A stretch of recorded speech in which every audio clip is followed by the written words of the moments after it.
Today we've got a great soccer malicious compliance story. We'll get into that in a bit, but first, am I remote or not? I live in a four-season state and work in manufacturing, so the story begins when I got this job a couple years ago. I felt bored at my old job as a machine operator and wanted a challenge, so I took a job as a programmer for industrial manufacturing machines at a prototype shop. I had a bit of experience doing fabrication and prototypes, but no experience programming. The company promised me training, self-management, and the ability to work remotely when needed. I've been trained and have some good experience under my belt, but still a lot to learn. No one else at this company does what I do, therefore no one knows the amount of computer work there is. From designing parts or fixtures, quoting, picking tools, designing the process, programming, research and development, etc., we wear a lot of hats, so my job is a little bit of everything. Technically, I work in the back warehouse under two supervisors, my direct supervisor, and then his supervisor/co-CEO. Since I'm back there part-time and in my office on the computer part-time,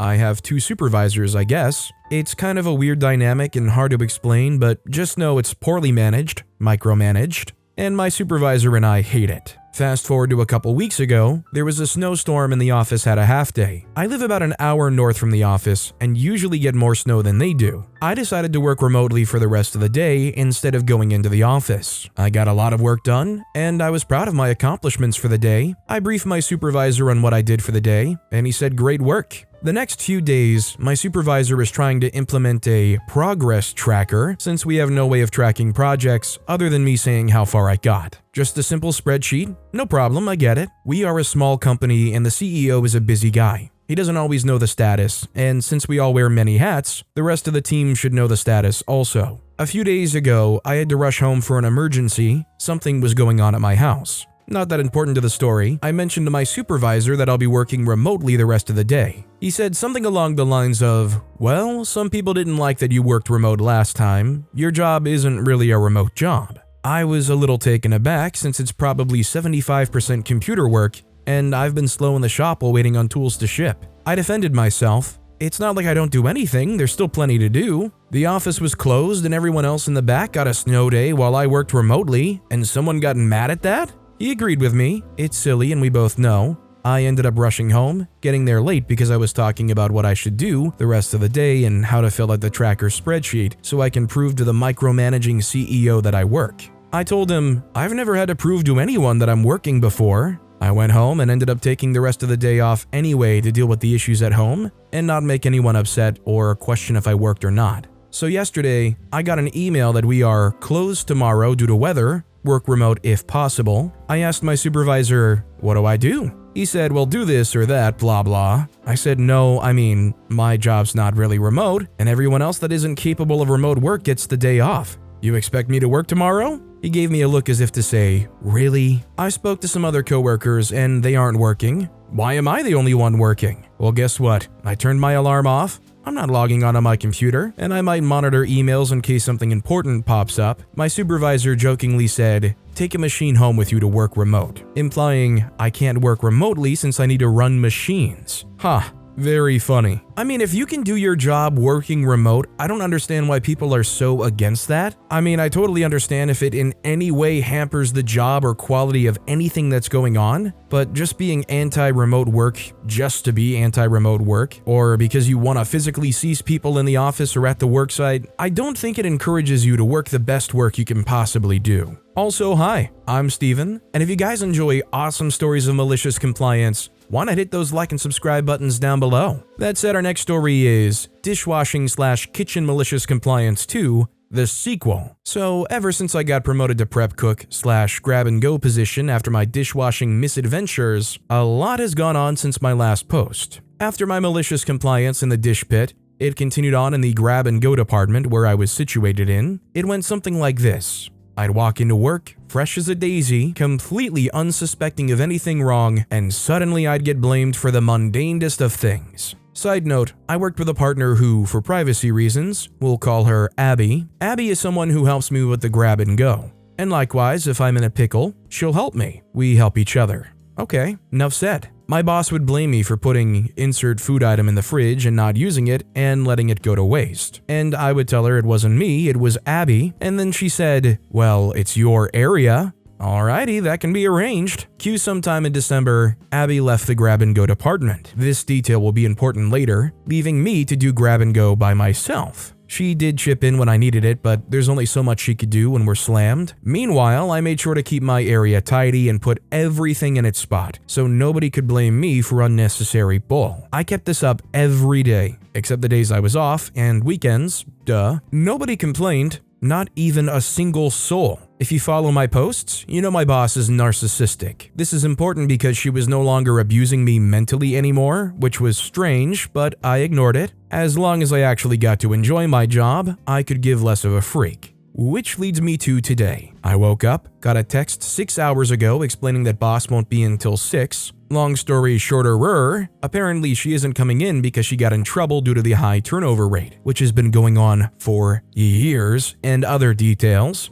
I didn't ask her pry, as I feel it wasn't my business to ask. So many people were hired and barely lasted a month before leaving. I lost count after 5 people. A new boss arrived, and she seems so much better than the previous one. Fingers crossed anyway. So that's the end of my narcissistic boss. Finally, after years of dealing with her, I can breathe easy and unlearn some bad habits that I was taught. And let's pray we actually keep people. The end. Thanks for reading. You must feel like Dobby is free after finally getting away from this boss, who was just making work a terrible experience all around. Our next story is not allowed to wear coats with hoods? Alright, I'll put up with hypothermia. I, 34-year-old male, work for a company famous for being anti-union, pro-insurrectionist sympathizers, having 2 registers open with lines longer than the drive-thru lines at Chick-fil-A. The part of the store I work on is OGP as a dispenser, and during the fall when it's chilly out, we were allowed to wear our hoodies outside, along with heavy coats in the winter.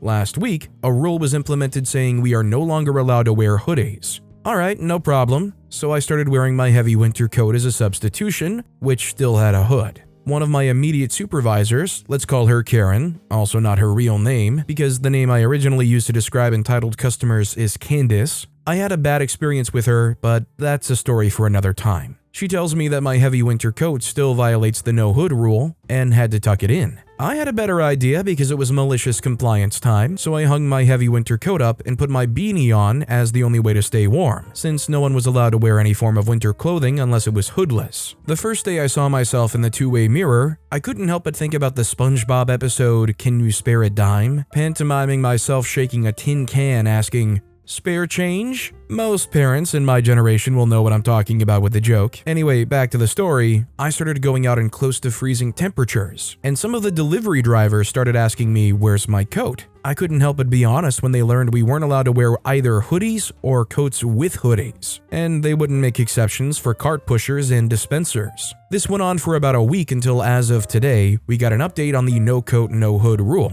Now, dispensers are allowed to wear hooded coats outside again when dispensing, as long as the safety is visible. I don't know what sparked the sudden change, but I want to think I had something to do with it when telling our delivery drivers and customers about the ridiculous rule change, knowing this company would rather donate to keep insurrectionist sympathizers in office over having to pay out a possible class action suit. Well, if anybody wants to know what company this is, it's a place where they want you to save money and live better. It might be blue, but you're not supposed to when you walk in the sliding doors and past the 80-year-old greeter. Just the fact that in freezing temperatures you can wear a jacket just because it has a hood on it is pretty dumb, and if they really wanted to do something about it, issue some actual coats for your employees. Our next story is procedure documentation. I used to work for a small company which was acquired by a group of investors, did not do a good job that they are planning to replace everyone with low-skill contractors and sell the company. For all of 2023, they've been pushing us non-stop to update our procedure documentation.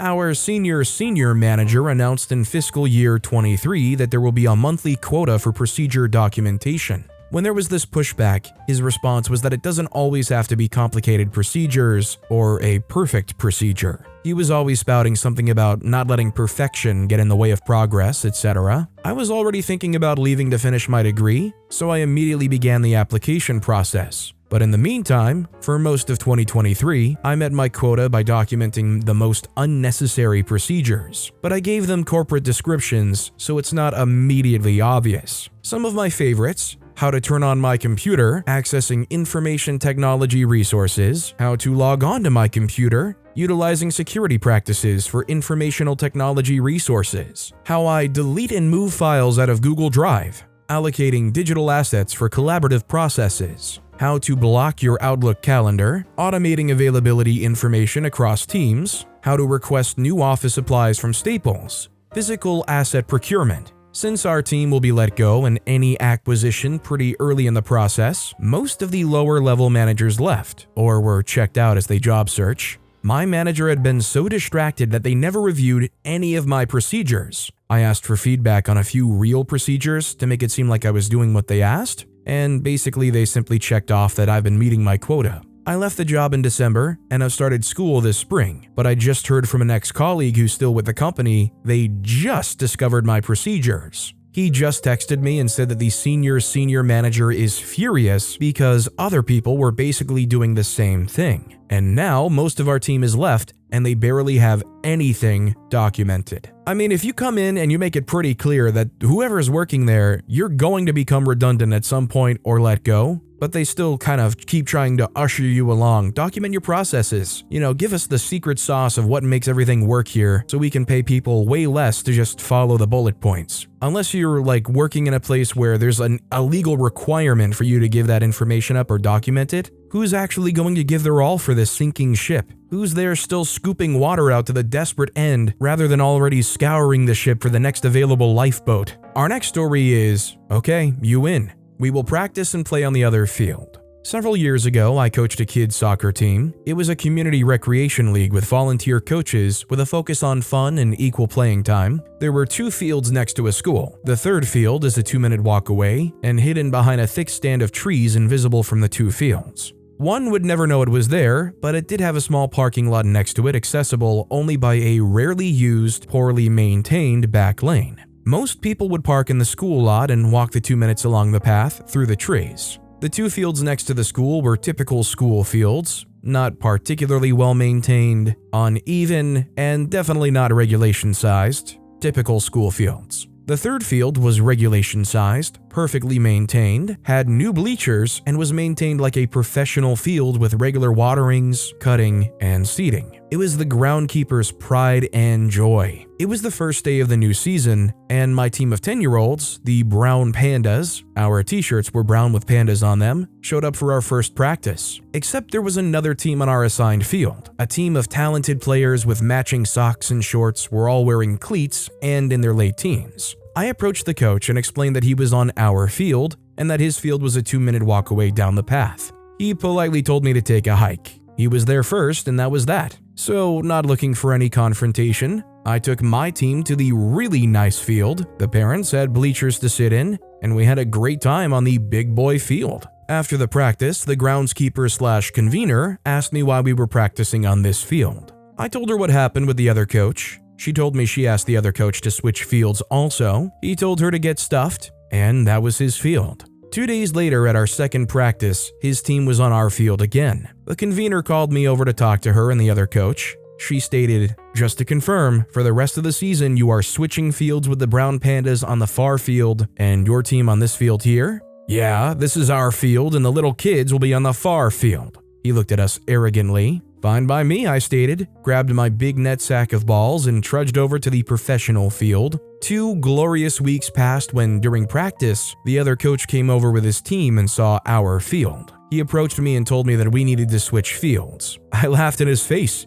"Go get the convener over so we can discuss." I turned my back on him and probably did something like tie a kid's shoe or dry some tears. Remember, they were 10-year-olds. His team started trying to use our field. One of the Brown Pandas was scared of the bigger kids and started crying. A couple of parents stepped in and started shooing them away before one of the 10-year-olds got hurt. He returned with his entire team and the convener. She was beaming. She asked him if he remembered our conversation 2 weeks ago. He started to argue. She told him that we were keeping with the terms of that agreement and to go back to his own field. "Go on, scoot," I remember her saying. We had our first game the next week. All the Brown Panda parents were in attendance watching their children playing soccer on a beautiful field with semi-comfortable seating and a working scoreboard. As we left, we walked by the other team playing on a muddy, undersized field. They eventually changed their game dates and times so that they could use the big field but had to practice on the old field. The brown pandas never had to set foot on the older field